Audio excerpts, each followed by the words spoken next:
Good afternoon. I'm Al McFarlane. Welcome to the Wednesday edition of Conversations with Al McFarlane. Today is Wednesday, June 8th, 2022. It's the birthday of my oldest daughter, Celine. So, Celine, happy birthday to you. Love you and think the world of you and continued blessings for you and your life and all the people that mean a lot to you. You know, and it's appropriate to have a birthday wish to my daughter because today's program is going to focus on our adult responsibilities to our children and to children and community. And my guest this afternoon, is Julie Ellefson. She is the executive director of an important organization in Minneapolis, Southside Family Nurturing Center. And that organization is all about the family, all about children, all about protecting and giving them an opportunity to succeed in life. I'm having on the scroll there information, Southside Family Nurturing Center. Their phone number is there for you to check them out. Their email is there. Their address is there. And they want you to be aware of the work they do, the important work they do. And also, they invite you to support them. This conversation, this interview with Julie Ellefson is one of a series of interviews I'm doing with partner organizations of Greater Twin Cities United Way. And as I've indicated in the past, I serve as a director of the United Way and presently the vice chair of the board of the organization. And by being in this volunteer capacity, I've learned so much about so many great organizations in our community that put resources and put mind muscle and physical muscle against the problems, the challenges, and that from my point of view as a communicator, as a publisher and writer, that I have an obligation to and the opportunity to elevate, to talk about, and to share what they do, the importance of the work, hopefully across platforms that will allow you, our listeners and readers and viewers, to plug in, support, and assist in this critical work. So, Julie, first of all, good afternoon. Welcome to Conversations with Al McFarlane. Let's start by talking about what Southside Family Nurturing Center is. We'll call it Southside Family Nurturing Center 101, the basics. Okay. Thanks again, Al, for having us. This is just a tremendous opportunity, and thank you for engaging in your role with Twin Cities United Way and really taking leadership in and doing the work beyond the talk. And that's just we're so pleased to be highlighted today. So Southside Family Nurturing Center is located in South Minneapolis. We're right in the Phillips neighborhood.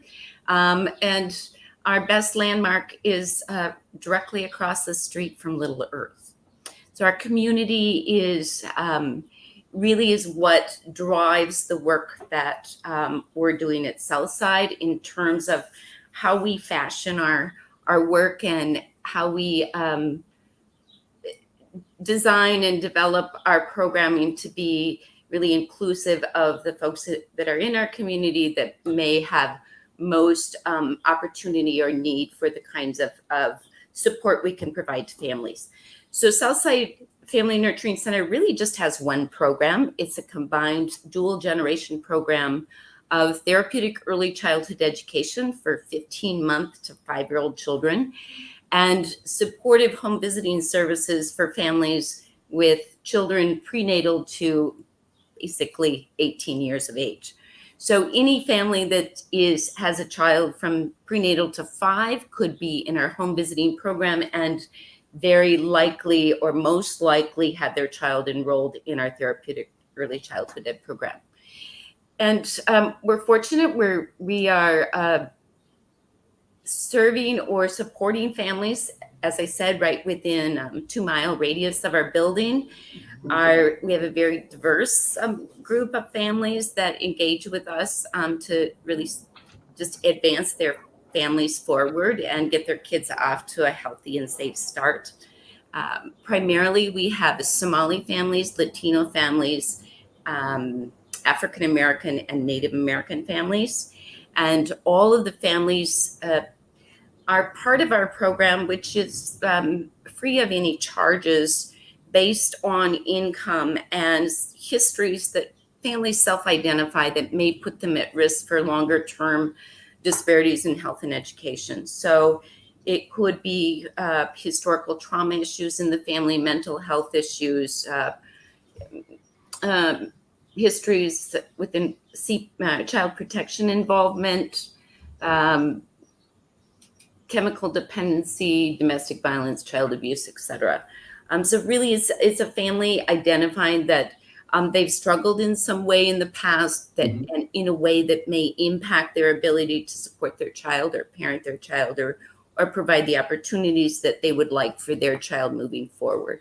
So our idea is to wrap our support and opportunities and access around families to over a long extended period of time to help them move forward and hopefully have a different trajectory than they would have if they hadn't participated with us.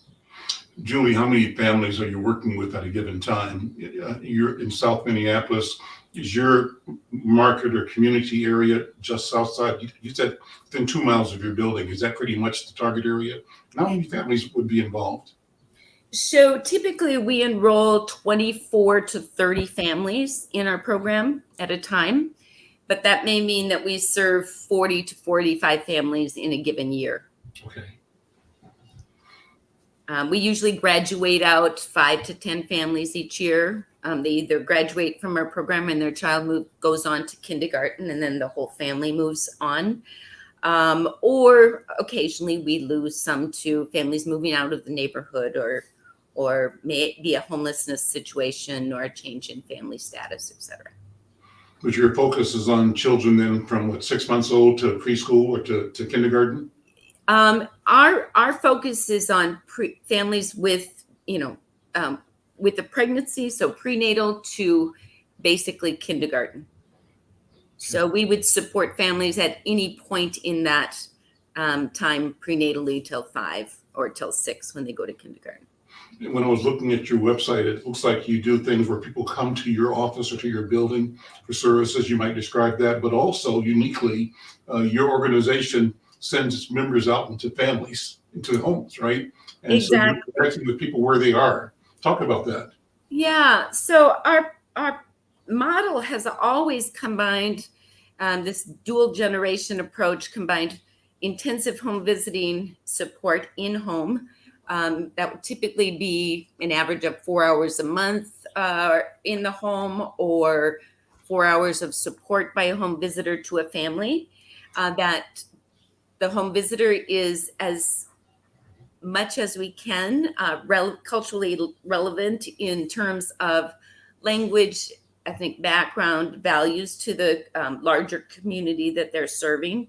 So that might be a Latina home visitor visiting Latino families or Somali home visitor visiting Somali families.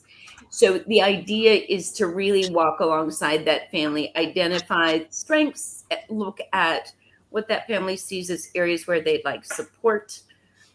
Certainly, there's a large focus on creating safety in the home, parenting strategies, early childhood development, just understanding the different steps, what's normal and what folks might be concerned about. And then really coordinating between our early childhood education program and the home visiting team and the therapists so that everybody's on the same page and supporting the child in similar ways. The unique part of our home visiting program, or one unique piece, is that it is intensive. So families get a visit every week or every 2 weeks.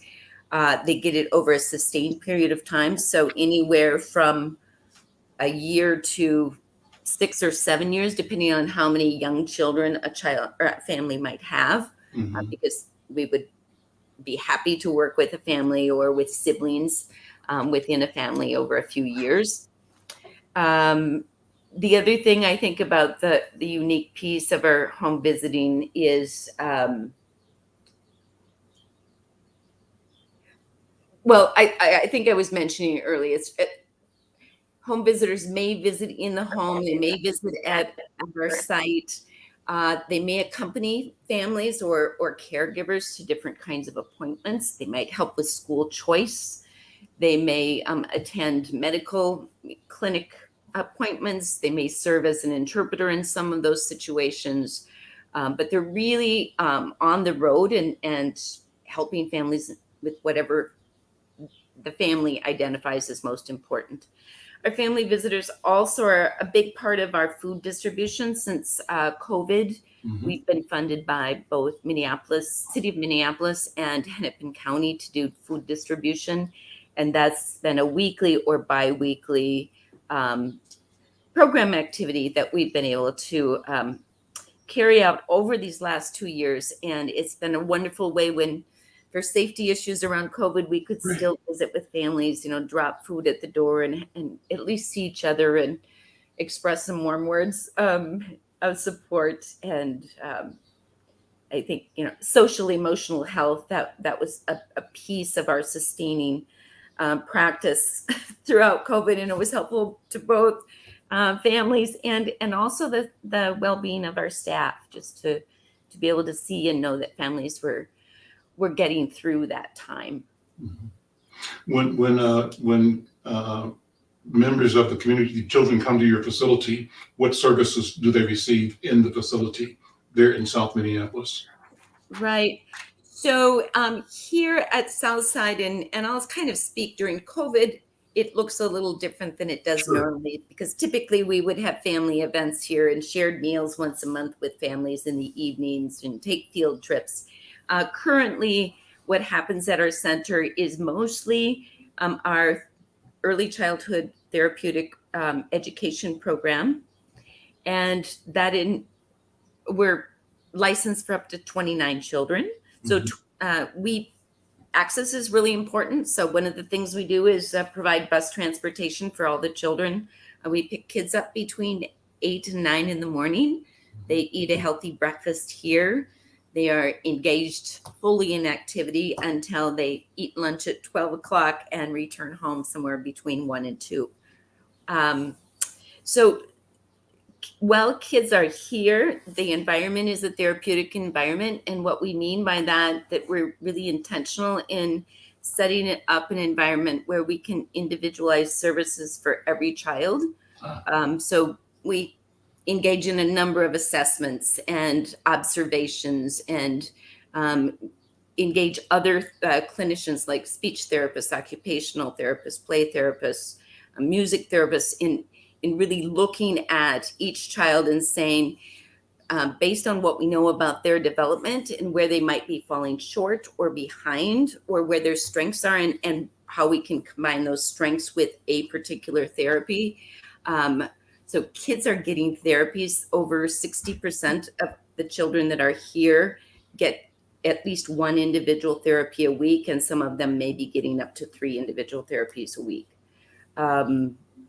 So what's therapeutic is that we have very low teacher to child ratios. So never more than 1 to 5, one teacher to every 5 children. And that's really for our oldest kids, our 4 to 5 year olds. Mhm. Typically our toddlers, in comparison, we're at about a 1 to 3 ratio in the toddler room.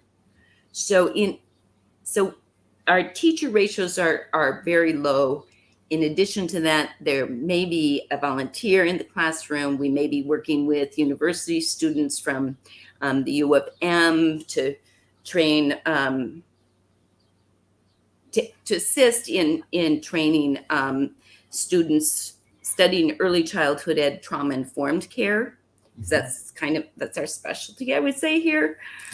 So the team in the classroom looks like therapists and teachers in training, oftentimes, sometimes volunteers. It's a pretty saturated environment where kids get a lot of one-on-one, and they get a lot of one-on-one in the particular development areas where they've shown the most need. It's not how do families come to your program? How do they find out about and enroll or become part of the organization? Yeah, great question. Well, we have a lot of door knockers actually. Mostly it's word of mouth. Hmm. Certainly, we have some formal referral partnerships in place, that whether that's with occasionally we get referrals from Washburn through the early childhood screening processes and our work with Minneapolis Public Schools. Sometimes if they flag a child in our neighborhood and they're aware of our program, they may refer that family to us. Mhm. Because our radius of service is so small, again, a lot of it's word of mouth. Families are living in multi-family dwellings or housing complexes, and a family says, hey, my child's enrolled here and it's really been helpful, or they're getting help in these areas and we're getting some support on this other side. It might be helpful to your family too. So families hear about us. We certainly, as I said, the more formal things might be children's hospitals and clinics, or other county services that are doing early childhood assessments and support. Let me take a minute and share with our viewers and listeners more about you, Julie Ellefson. This is the bio that your team sent me. I'll sort of read that and you can add to it or take away from it. But you got both a master's in public health and community health education. You've got a 28-year history of not-for-profit leadership, serving children and families at risk for abuse and neglect. You've served as co-director of the Legal Program Services Family Violence Network at Lake Elmo, Minnesota. You've been program director at Corner House Interagency Child Abuse Evaluation and Training Center in Minneapolis, and executive director of that Committee Against Domestic Abuse, Inc. in Mankato. And prior to taking on the leadership role at the Southside Family Nurturing Center, those are things you've done. I guess you bring that talent and training to you. But your specific areas of expertise include special education, forensic interviewing, violence prevention and intervention strategies, system change, cross-cultural communication, child safety, and well-being. And I understand that you're also fluent in Spanish, and that has got to be a wonderful tool to bring to a community. So sharing that background with you, let me ask you personally what that background prepares you to bring to the work you're doing right now at Southside Family Nurturing Center. And that's kind of an opening question, because I want to talk about who Julie is and why you are so passionate and so invested in creating solutions for children and for families. So, sort of go over your history, if you would, and how that all brought you to where you are right now, and what knowledge or insights you bring in delivering this connectivity and this healing resource to the children and families that you're working with right now. That's an open-ended question. Thank you. It's open-ended. It's a big one, Al. When I think about, so it's sort of a question about how you, I think it was called back when I was in college, like eons ago, what's your elephant? And kind of someone putting you in that corner and saying, who are you really, and what are your values, and how will that shape what you decide to do for the rest of your life? Not that it's one thing, but what will guide you? And that's a wonderful process, and it's certainly helped me hone values, but also where my strengths in sharing those values would be. I guess someone said at one point I was most likely to be a preacher, and that's like the last thing I want to do, because being on camera or being the one to stand up and send a strong message out every week in vocal, verbal ways is a bigger challenge. But my hands and my heart are committed to equity, and I got into this field post my graduate work that was very focused in addressing violence. Mhm. And unfortunate, and that work is very valuable, whether it was in child abuse or sexual assault or domestic violence. That work was really important to me, understanding how we work for safety and justice and address disparities through certainly through an individual intervention, but looking more broadly at systems and what we needed to do in that. So I feel like I've been in a bit of an accordion of, through the years, working very close to community, as I would say I'm doing now, embedded in a very small community, to, looking at very large system things, and how to make systems change that would create more safety or more justice, more equity across our broader society. So my passion is children. My passion is safety. My passion is equity and opportunities. Mhm. And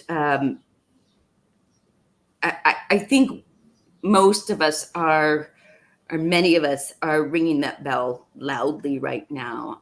And I think, the time is right for really more ears, more action, more investment in what does it mean to create equity and address disparities. What does it mean to do that? Meaning we need to get really focused on what poverty is doing, and what racism is doing, to keep us from being a healthy and progressive and inclusive and equitable nation. So that's what I think we're doing. That's why I'm at Southside, because we are focused. We have very targeted intentions to work with families living in poverty, of BIPOC communities, and who identify, self-identify that they have a different dream for their families, and access and opportunity will help them get there. You use the word cultural, I think, awareness, or it triggered a thought in me when you talked about your appreciation for the cultures that coexist in a community space.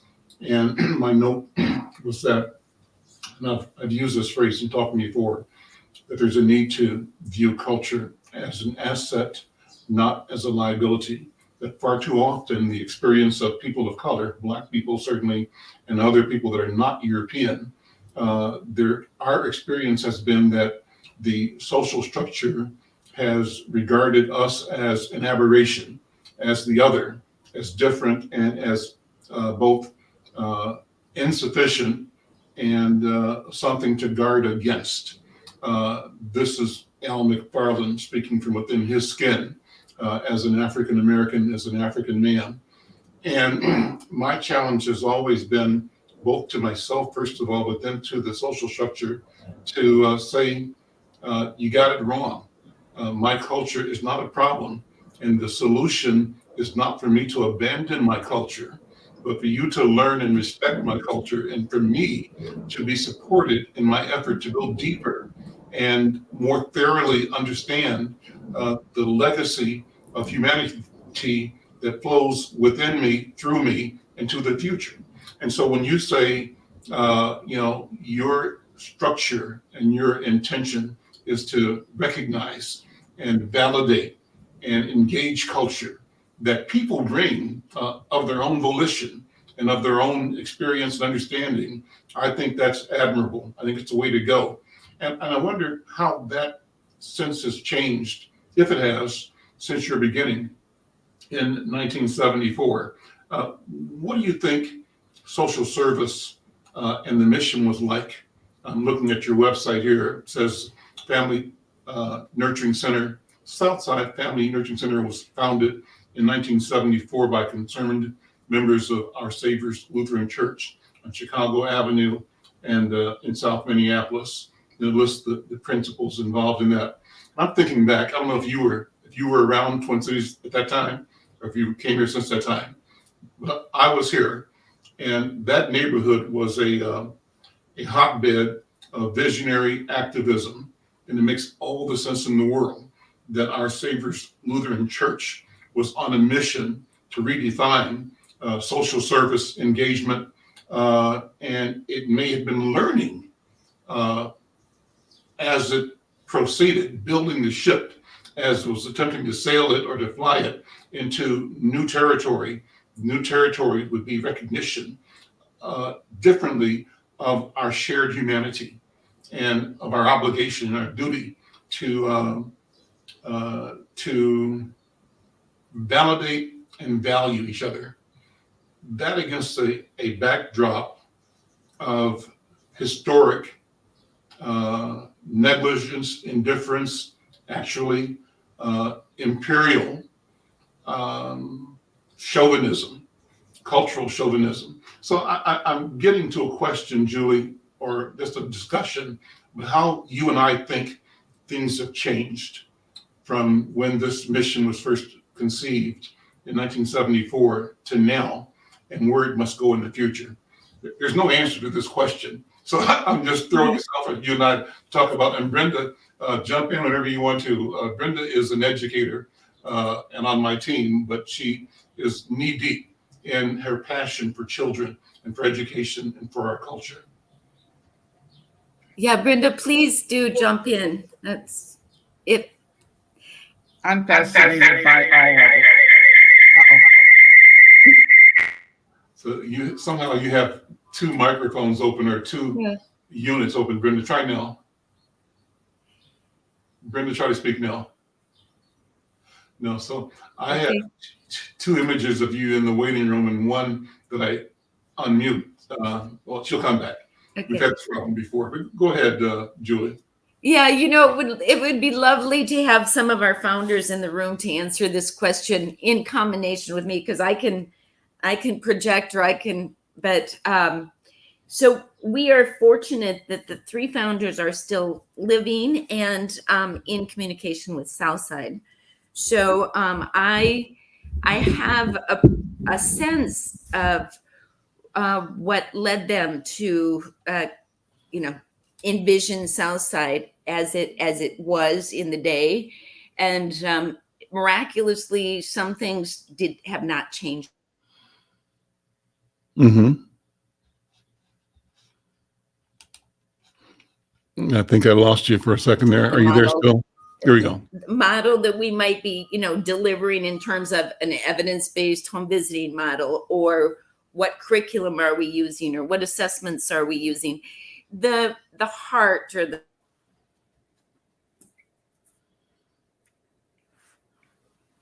so it has been sustained. I think the community, as you are more aware of what this community was actually like back in 1974, I wasn't even close to Minneapolis at that time. But I do know that the diversity of this community looked different. And yes, there was a lot of social activism in the community. There was more wealth, I think, in this community. I think it was much more Caucasian at the time. I think it has always been an immigrant kind of first stop for many immigrant communities in Minneapolis. And so it's transitioned and changed. And so there was a time, I think for many years, when this was some families were Caucasian and may have even been children of the employees here. Mm-hmm. And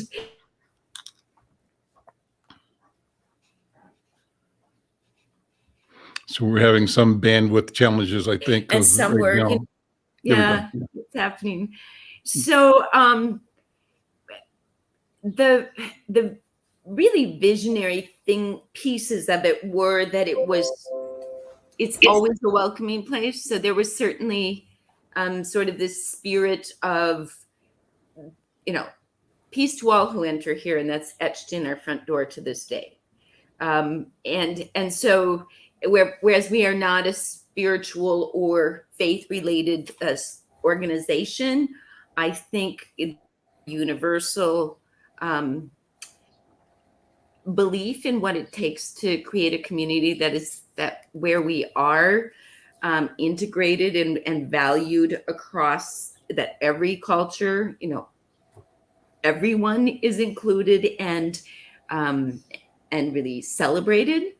And so, we try to do that in very intentionally in many ways, to this date, whether it's, very large picnics at a city park where families are all together, whether it's a harvest feast where we have foods from all of the different cultures that are represented at Southside as our, meal that we share together.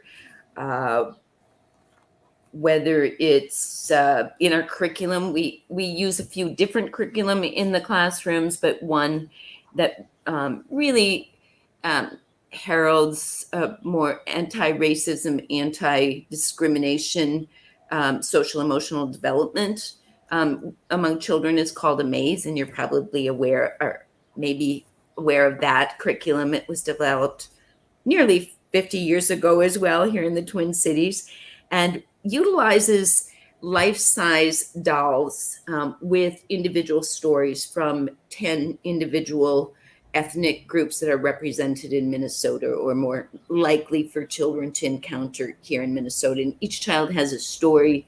And then there's a whole set of literature books that are age appropriate that talk about, that help kids work on their social emotional development through this anti-discrimination, anti-bias lens. And it really starts with the child understanding more about what's inside them and how they think and who they are, and then how they're related to their parents, their family members, their friends at school, their neighborhood, their world. And so it just keeps building on sort of that child's understanding of how do I communicate who I am and understand who I am so that I can, share that and be in community with others. Are you familiar with George Halverson by any chance? I've heard the name, but I'm not registering. Help me out. He used to be the president of Health Partners when it was Group Health, I think. That's when I met him years and years ago. And I can tell you that what was cool about him was that he invited me and my colleagues who were creating an organization then called the Minnesota Minority Media Coalition to come and talk about what they were doing at Group Health and what they were doing in the creation of Health Partners in terms of their philosophy of engagement. And the background is that as a media owner, I had reached out to my counterparts in Asian, Latino, and Native American community, and we commiserated about how difficult business was and how our town here seemed totally resistant and an arrogant and almost with an arrogant dismissiveness about our voices and our ability to speak for our people. And the prevailing attitude, this is back in the 70s, about when you guys started this organization, when we started the consortium, but the prevailing environment was paternalistic, chauvinistic, and it was like, the Ward Cleaver and Leave It to Beaver, Father Knows Best, Roy Rogers and Dale Evans world, right? Where everything was in place and don't dare rock the boat because you're upsetting our story of who we are as Americans, and we basically feel good about ourselves. And if you guys are on the outside, you're the outlier. There's nothing we're doing. That was kind of the environment from where I stood as an African, as a Black man, and what I thought and discovered was sort of variation on theme in other cultural, ethnic, non-white communities. So we came together to talk about our desire and our need and our right to interpret the world from the context of our unique and real cultures.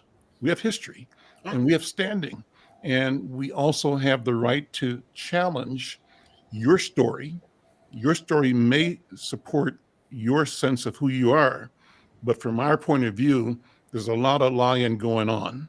And you've created a myth story that justifies the abuse, the neglect, the deception, and the horror, uh, the violence visited on our cultures, our communities, our families, and we object. And so that's what our mission was as communicators. And George Halverson was one of the executives here who seemed to listen, and they were few and far in between. The number has grown over time, but I can tell you it's still an uphill battle.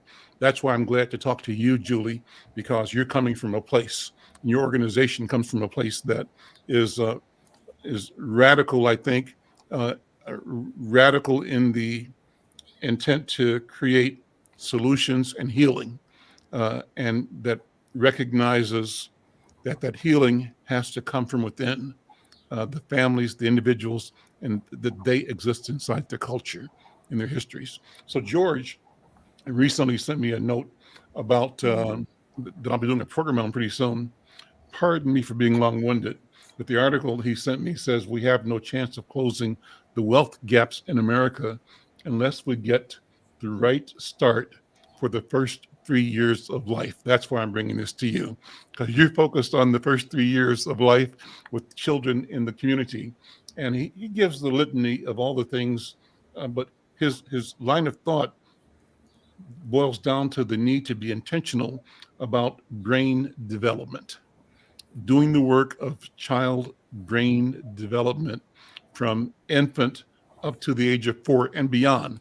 But if we're not super intentional about paying attention to how the brain acquires, how the brain develops, we are by default condemning classes and cultures of children to situations that are unnecessary and untenable, that we are in fact failing on a grand scale, that we have failed and will continue to. So that's why I raised the question. And so when you look at children who come to you at Southside Family Nurturing Center, what are you discovering in terms of their preparedness, and what are you able to provide to help them be prepared for a life of fulfillment, of success, and of positive self-engagement, positive self-awareness? Again, I talk for days, so but I'm throwing out stuff just for you to kick back with me on, or challenge on, or whatever. What do you think? Yeah, I guess I'm gonna flip back to some of those seeds that George planted, or what he, sort of the essence of that. And I don't know if people are hearing about United Way's support of early childhood education efforts, and really pushing 80 by 3, this effort, and to get the word out, and to make investments in those first 3 years of life, because we know 80% of brain development happens, prenatal to 3. So if we don't do it then, if we aren't investing, and we've got kids missing that window of support, the trajectory for those kids looks really different after 3.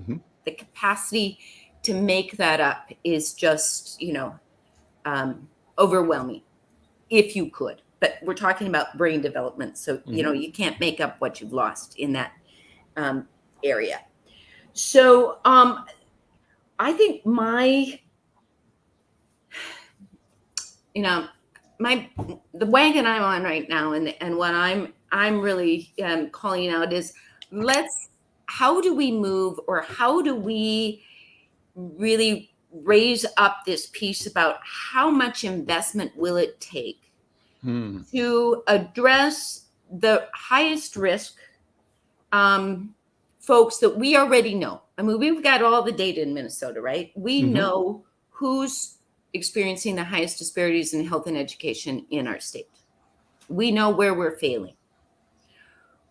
We know we've got the science behind when you don't, have the support, stimulation, opportunity, access, nutritional, nutrient foods in early child development, in that early brain development, we're gonna have some problems. And we know that historically we have not invested like we've invested for middle class Caucasian children, because families are investing at home, and they can provide a lot of opportunities for childhood education and childcare, but they can also provide a lot of opportunities and access for their kids outside of their home and outside of their childcare or school. So, what does it really cost to raise a child who has a chance in this country right now? And if we knew that number and we said, we're going to do that, or we're going to do a little more because we haven't been doing it and we've got a lot of catch up to do. That's sort of what I want to see us do. Okay. Not sort of, it is. And it's what we're doing at Southside. And, I have to make a case for it because it costs a lot more to right now to provide therapeutic early childhood education than it does to put the same child in a child care, even a high quality childhood care. It takes a lot more to support the whole family when they're raising that child 0 to 5 than it does to just send the child to I don't mean just, but to send their child to what is already an expensive high quality education, right? So it's going to look different. What we know is that if we do make that investment now, we just did a great study with ecotone analysis, or we felt good about it. It was a long 6-month process, and they looked at all of the evidence-based strategies that we were using to help children and families move forward at Southside, and came out with sort of the bottom line was, for approximately every dollar that's invested in Southside, you could expect a $5 return, social return on investment for making the investment now.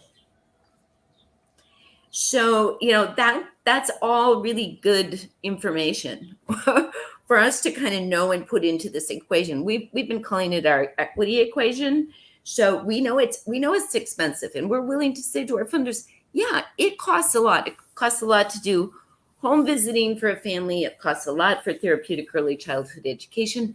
But if we do it now, look what we won't do as a society moving forward. That doesn't mean everyone who graduates from here is, a successful business person or graduates, with a doctorate. That's not what it means. It means that people are have a long-term. The long-term impact is that we will see more equity in our community. We will see a healthy and more educated community across cultures. Let me ask you how you address the question and the presence of violence in community, violence in the lives of children and families, and that in the light of,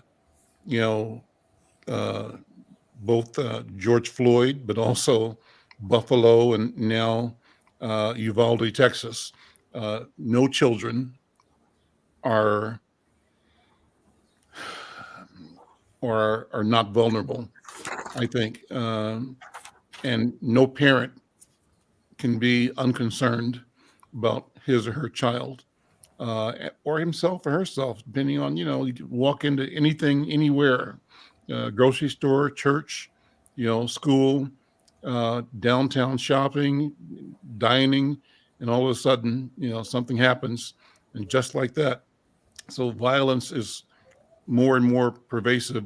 My wife and I are watching the hearings right now on TV about the victims and survivors, the survivors of the victims of those 3 mass shootings with Uvalde and Brooklyn, and the other one, I guess, most recently.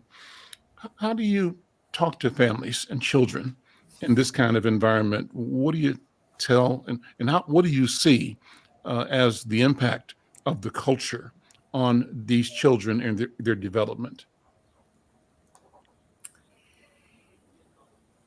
Yeah, that's probably one of our biggest focus areas and concerns.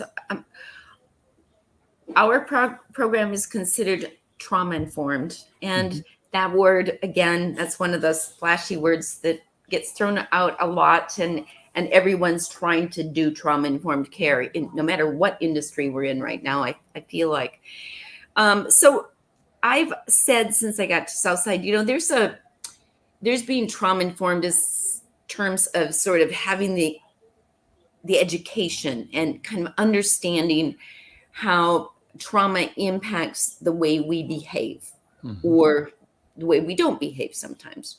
But at Southside, it means all of that. But for our program to be trauma informed, it means that the whole direct service team, whether that's a therapist, a teacher, a home visitor, the program directors, that we all are aware on nearly a daily basis about changes or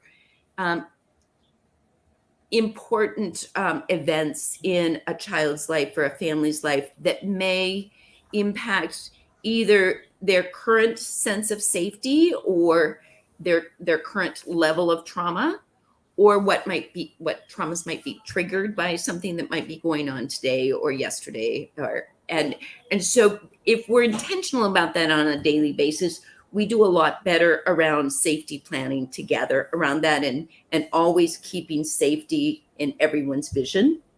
So whether that's on the playground, on the bus, on a food delivery, that's really critical. Long before COVID and George Floyd's murder, this community had extensive trauma due to all of the traumas we've talked about already, but community-based trauma. And most of the children in our neighborhood, particularly within a 2-block radius of us, many children have witnessed shootings or and with injury or death. So that's the intensity of how many, face-to-face children face-to-face have experienced trauma. In addition to that, there may be ongoing traumas in the home, or separation of the family, or drug use, or whatever. But literally, in this conversation with you, I've heard one gunshot about 10 minutes ago. I heard 2 yesterday afternoon within blocks. I mean, within 1 to 2 blocks of our building. So this is a constant. Yesterday, it was the kids had just returned from a field trip. At noon, they were coming in for lunch, and I heard the shots and ran down, and I said, stay on the buses till, I can see if there's any activity in the neighborhood. So it is, I don't mean to be so explicit, but this is so it's something we have to talk about. Kids ask, kids observe. The best we can do is be attentive, be open to having the conversations, and create the safest environment that we can each day, and talk about it. As I said, when kids bring it up, we need to talk about it. What feels scary? Our teachers wrote a book shortly after George Floyd's death, and it was because kids were asking questions, and parents were saying, how do we talk to our kids about that? So we printed our own little pamphlet book, and it went home, and it's still used to this day in the classroom when conversations about whether it's George Floyd's murder, or how the community reacted, or how we should feel, or what we should do. That's like one example of a resource. Certainly there are much higher level resources that home visitors and staff use when they're speaking with parents and making referrals for, mental health support in families' home languages, etc. Are we going to be able, Julie, to, excuse me, teach our way out of this dependence, this cultural enumeration with violence? Our culture glorifies violence in so many ways. And but the consequence of it is the trauma that you're talking about, in part.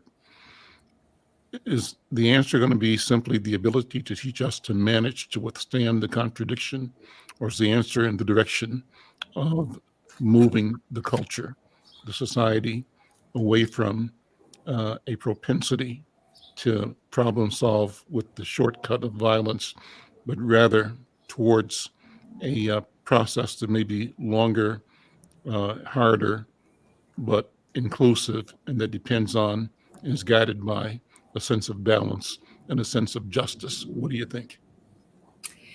So I get to say all and both and all. I'm a master's in public health with the community health education, which says you need a ton of different interventions to move, to move things forward. You need to put together, we've got a whole bunch of ideas. There's strategies that are system, that are legal, right? There are environmental strategies. We're looking at those with some of the city in this neighborhood about how do you slow down the traffic that's bringing in, more guns or more drugs. So there are, but we've got to do the human work, right? I mean, we have to have a different value. If we really say we want to address poverty, or if we really want equity, we really have to do it different. It has to, and so this, being at Southside is a joy for me in so many ways. I was on that intervention side for so long, and it's not that trauma hasn't impacted the families that we're working with, but to work with young children and families bringing up young children to think about how do we live together in community? How do we, at the very, when they start at 2 years old, they're showing their parents, from, okay, they don't say there's my Somali friend and there's my Native American friend and there's my, African American friend. They say, Papa, look at my friends. These are all my friends, and that's a value that we can start life with. And the values we develop early are oftentimes the ones we carry throughout our lives. So, just that ability for children to work together, work on their development together, right? Mm-hmm. Grow up and feel like they're on the same, I'm sitting evenly with everybody in this room. Mm-hmm. And we all look different, and we like that. Mm-hmm. Yeah. Mm-hmm. Brenda, let's try your sound. You were giving us echoes before. I don't know. Can you hear me? Sounds perfect now. Yeah. Okay. I'm just taking it all in. I just think the word nurturing is so powerful, Julie. It's what we all need. The parents need it. The mayor needs it. The governor needs it. We need to be nurtured. And we need to have a set of people that care what happens. And you have presented that in this interview. You're saying we've done this a long time, and education might have changed, but we haven't, because our hearts are still there for these children. And I'm really concerned, and I'm very concerned about the African American children and Native children. Al had a real good interview yesterday with a group of artists, and Donald Walker was one of the artists. And he's been doing covers for Insight News. He is just a phenomenal artist. But one thing that he said that really bothered me was that he did a presentation at White Bear, and it was a group, group for just powerful artists. And he said he was just hurt by what the children did not know. And he was left asking himself, what are they teaching the children in school? Are they teaching the right thing? Or is it following the Farmers Bureau of how we taught education from 8 to 3? It doesn't work that way right now. And our kids need a lot more. And we're just baffled by this. There are resources available, and you just introduced a very good one. Al had another good interview with AmeriCorps, where they have the reading and math tutors and a phenomenal program. So I think we need to stop splintering. I have a young mentor. He's 40 years old and he fills me in on so much because I don't live in Minneapolis. So, I'm in the hills of Santa Fe, New Mexico. But, I was mentioning a blueprint and he said, Brenda, who's going to do the blueprint? Well, somebody needs to stand at a table and take all of the nonprofits and all of these powerful groups and say, this might be your responsibility, because AmeriCorps just listed it, and all we need to do is to find volunteers to work with these kids. They need hope and they need nurturing. Let me read from what George Halverson wrote. He said, we need 5 things to help our children. I'm going to shorten it, each one of them. But first was we need everyone relevant to education in every single setting and to healthcare in every care setting, to understand the extreme importance of brain development in the first 3 months. That was one thing, and the first 3 years of life. And then he said, we need every single new parent to know directly that the first 3 months and the first 3 years of life give their child huge amounts of building and growth opportunities for their child's personal and individual trajectory toolkit. Third is we need to get books. He underlines as underscores, we need to get books to every child. Books are the most effective, easiest, and highest impact short-term, medium-term, and immediate asset for each child and for each family. We need every school board and every health site to have for kids to figure out ways of making books available to every child so they don't have the huge learning gaps in their schools. And then fourth, he said, help every child who's fallen behind by age 4 with the kind of support that they can create, earning trajectories and learning trajectories and functional support for their lives.